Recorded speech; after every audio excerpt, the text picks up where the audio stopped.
Hey Flower Tribe, it's Kelly Lehman and Lucy Lehman, and we're here today to give you a few tips on Endless Summer Hydrangea. So here we are in my New Jersey flower farm and garden, and this is what my Endless Summer Hydrangeas look like in June. So tip number one is to make sure that you plant your Endless Summer Hydrangea in a spot where it's going to be happy. So Endless Summer Hydrangeas love to have morning sun, at least 6 to 8 hours of sunshine, and then they love having some afternoon shade so that these beautiful blooms don't wind up burning up if they're in the sunshine all day long.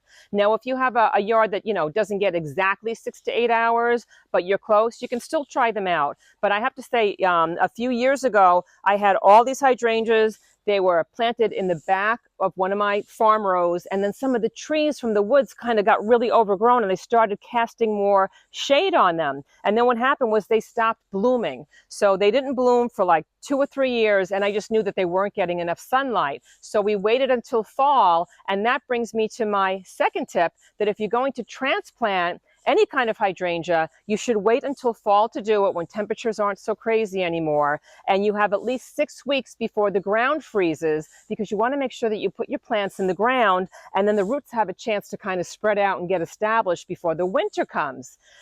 Tip number 3 is to make sure that you don't over prune your endless summer, because a lot of these blooms that you're seeing came in on last year's wood. So these blooms, these beautiful blooms that you see right now, they were actually starting to be in place last August. So if you were to have come in here, say like the end of winter or early spring, and kind of cut this plant back, like a lot of people like to give their hydrangeas like a haircut, if you were to cut this plant back by like a third, you would have cut off a lot of the blooms that you're seeing here. So for the most part, I hardly ever prune back any of my hydrangeas. So if you don't have to prune them back, I highly suggest that you don't, unless they need a recharge. This is what I mean about giving a hydrangea a recharge pruning. So this Nico hydrangea hedge was not giving me blooms for like 4 or 5 years in a row. I tried everything, and what I did was I just wound up giving it a harsh pruning. Like I took about a third of the plant off, and I knew that I wasn't going to get blooms last summer because of this, but this is fast forward 2 summers, and I have spectacular blooms. So it just needed a little bit of a recharge pruning, and I knew that that was going to be at the sake of last year's flowers, but look at the flowers that came through this year. Sometimes when your hydrangeas aren't blooming, they just need that pruning. They just need that recharge to kind of get them kick-started again. But if your hydrangeas are doing fine, they're giving you pretty blooms, I would just leave them alone and don't worry about the pruning. You can always do like a little cleanup any time of year, and that's just, if you have to like do some of the flower heads that are dripping over the garden beds, that's fine. But I would stay away from doing the heavy pruning unless you absolutely have to. Another tip I have is don't over fertilize your endless summer hydrangeas, because a lot of times people will over fertilize and then they get those beautiful green leaves, but they don't wind up getting the blooms because there's just too much nitrogen in the soil, and then you might not get those blooms that you want.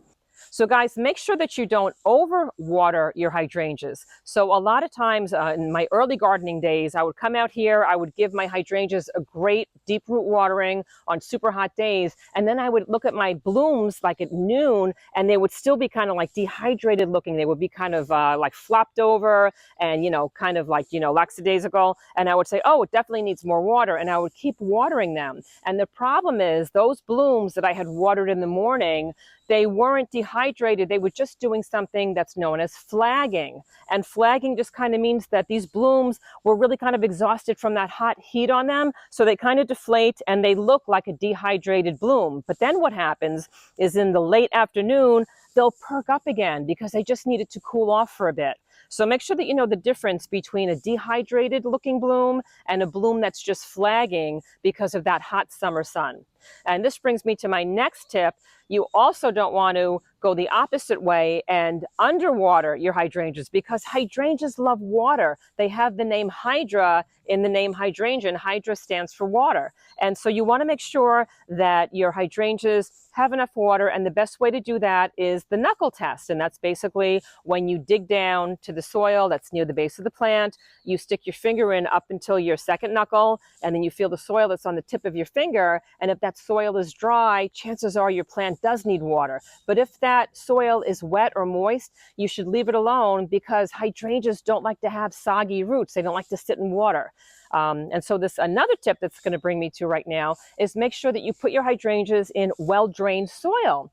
Because well-drained soil means that when you water your hydrangeas, the water is going to basically flow through the soil, at a pace where those roots are not going to be sitting in water, but it's also at a pace where it's not going to come flying through it like if you had sandy soil and the roots didn't have enough time to catch that water. So well-drained soil is your best bet. Now, if you think that you have clay soil, like it's very compact, and you think that that water's sitting there, then you can amend the soil. You can add some compost to the soil, and a lot of times that will help the soil be a little better drained. And sometimes people wind up having sandy soil, and that just means that, once again, that water is running through so fast that the hydrangeas can't absorb that water. And so you can also amend your sandy soil by adding some compost and maybe making that soil a little better for your endless summer hydrangeas. My next tip is to have patience with your hydrangeas. So when you first put a hydrangea in the ground, sometimes it takes 2 or 3 years to get established. It needs to spend some time working on its root development, working on getting those beautiful green leaves, working on the stems,